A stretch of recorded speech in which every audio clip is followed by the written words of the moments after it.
How's it going, everybody? Welcome back to Black Swamp Comics, and today we're going to be doing a review for this week's Night Terrors main issue. So this is going to be issue number 1 proper, and then I'm also going to be doing 3 tie-ins really quickly.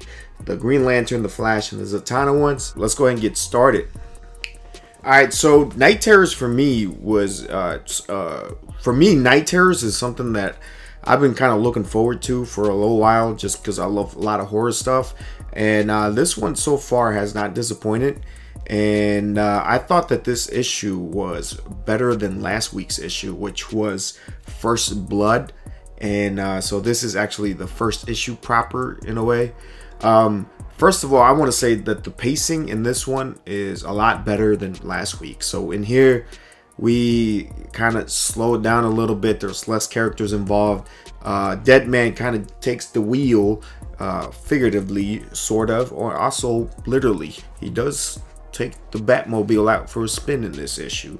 So I will say that was probably like one of the things that I kind of, one of my critiques for the issue for First Blood is that it was a little bit convoluted. Yeah, and before we get started, man, let's give a huge shout out to this Matina, man. Matina usually does like really dark black covers, but man, I think he does very well with white as well. And it's not all the time that we get some really nice Deadman variants. So this is written by Joshua Williamson.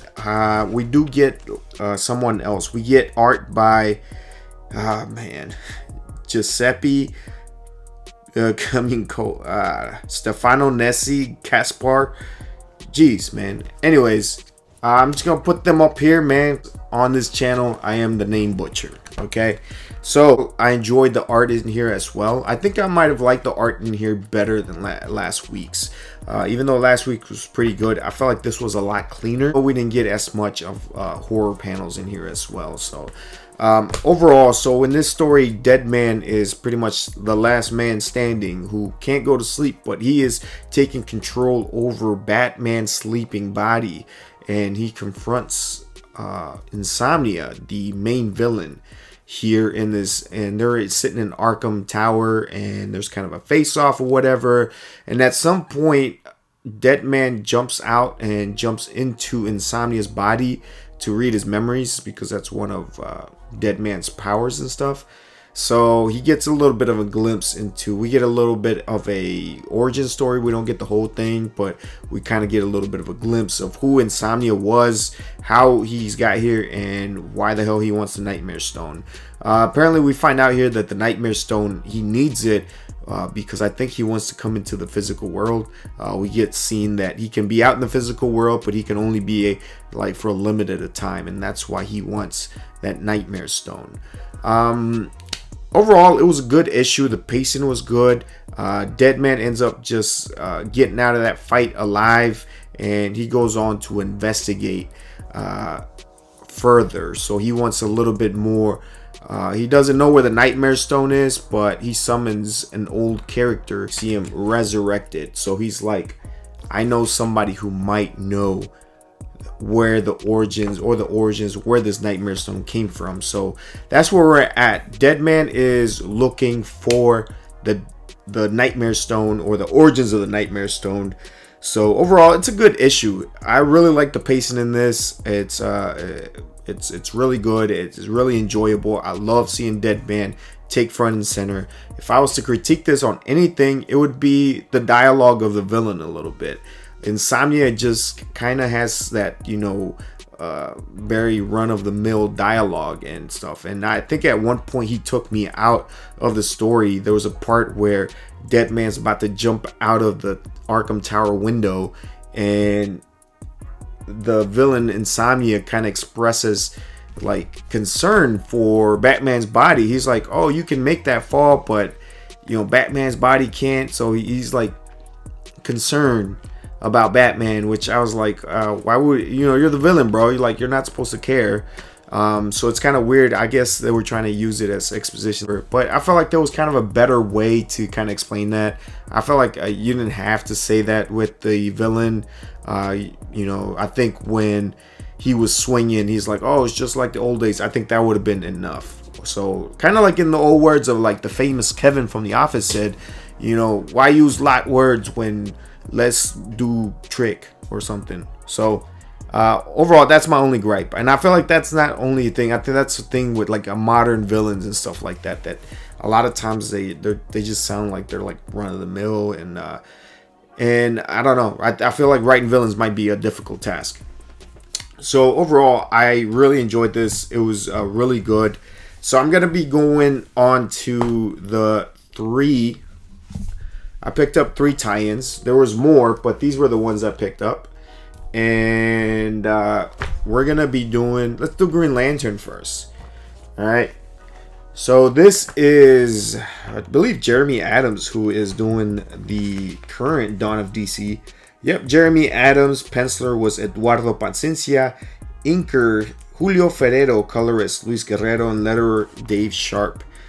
Okay, so I really like this one. I think that this is probably my favorite of the tie-ins so far, and it just seamlessly goes from whatever Jeremy Adams is doing on the current, you know, Dawn of DC issues, which is 2 issues.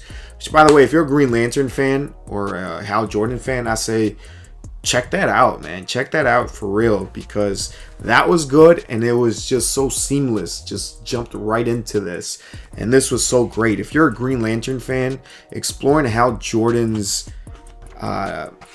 Nightmare is very, very pleasant. I really love the art style. It's very reminiscent of like the Ethan Van Sciver days of back in the day, or even the Ivan Ray stuff back when Jeff Johns was writing it. Very good stuff, man. Very good stuff. And there's this absolutely amazing freaking splash here of baby Hal Jordan here at his dad's funeral, and he sees his dad just pop out of the coffin, dude. How grotesque, how gruesome, how absolutely vicious this art is, man. It's just outstanding art. I really enjoyed it. The story is really good. It's seamless. And also it explores a lot of like the Green Lantern history. So if you're a Hal Jordan fan, there's a lot of callbacks here as far as like his origins, the Parallax stuff, the stuff with Carol Ferris, all that stuff is here included. Now, if you're new to Green Lantern, you might not get all the references and stuff. But if you're kind of like thinking, oh, I want to get into Green Lantern, I would say check out Showcase 22. That's the beginning, and then check out the Jeff Johns Rebirth stuff. I think that stuff is like excellent starting point and to get you up to speed on that. But if you're like a long time Green Lantern fan, I think you're gonna enjoy this a lot. Next one is gonna be Night Terror's Flash. We explored the Flash's terrors, his Flash's nightmares. Now, I don't know much about the Flash outside of like some of the basic things, like, you know, who Barry is, who Wally is, who Jay Garrett is, who his nemesis are. I don't really know all their, you know, origins and stuff like that. And I haven't really read anything outside of Flashpoint, but I feel like some of those things were kind of important to know, just like the basics of Flash and the basic characters around him, and kind of knowing what the cosmic treadmill is and stuff like that, which I do, but I don't think you need a whole extensive knowledge to really get into this one and actually really enjoy this one. This is written by Alex Packnadel, Daniel Bayliss, colorist Igor Monti, and letterer Simon Bolin. Again, very well written, and I think with all the dream sequences, all the nightmares, this one has felt the most like a dream, right? Because there's like weird stuff going on, like it just seems like it's the normal day, and there's like some weird stuff going on, and that us as the reader, we notice, but it's like Barry can't really put his finger on it. Like there's some weird stuff, like when he sees Hal Jordan in here and he looks all whacked out, we see it, but but the Flash doesn't say anything about it, you know, because it's in a dream. And it's kind of like in that when you're in a dream and you kind of feel like there's something off, but you don't know what. And again, this is excellent. I think this is also Flash fans might enjoy this as well, just because it does so many callbacks to the history of the Flash. So this is good. This is good stuff, man. Last one I picked up was Night Terror's Zatanna, and this is a cover by Michael Soo-young. And this is written by Dennis Culver, drawn by David Baldian, colored by Rain Barreto, and lettered by Pat Brasu. So yeah, this is really this was actually way better than I thought it was going to be, just for the simple fact that a lot of solo Zatanna stuff is kind of mid, you know what I mean, when it comes to the story. And so I really didn't know what to expect out of this. I wasn't expecting too much. And then I saw the cover that Robot Man from the Doom Patrol was on there, and I was like, well, that's an odd pairing. So I wasn't really sure what was going on, but man, it all makes sense. You know, you see Red Tornado, that he's still alive, so that kind of makes sense that like the robotic heroes are still awake, because obviously they don't need to sleep. And Zatanna, we find out that Zatanna's still awake as well, because she was able to do like a spell last minute. However, you know, as we saw in First Blood, you know, Detective Chimp and Wonder Woman, they're out, and she's kind of stuck trying to defend them. However, she needs a champion, so she's just able to kind of blindly summon a champion, and that's how we get Robot Man. That's why you get this such a random pair, which it makes sense, you know, that she got a robot, you know, and he goes in there. I kind of like him. I don't know much about him. I really haven't seen anything with Doom Patrol. I haven't read Doom Patrol. It is on my list. I feel like one day I will be getting into Doom Patrol. But overall, this was enjoyable. I like this character. We did see a couple first appearances in here. There's like the Sleepless Queen. There's a guy that looks like a, you know, weird centaur skeleton dude. His name's Morbid. I think he's kind of cool. Iron Maiden. I don't know. That's just a cool name.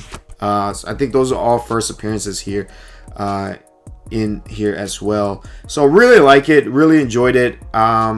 You know, they're running from these guys. They're trying to save the bodies of, you know, the sleeping bodies of the Detective Chimp and Wonder Woman, and try to find a safe place for them. They are able to do it as well. However, they do get caught up. And just for like purposes, I'm going to be showing you guys like that this also kind of a transformation, that the Sleepless Queen, I guess, she's like in charge, but she's able to like knight people and then like corrupt them.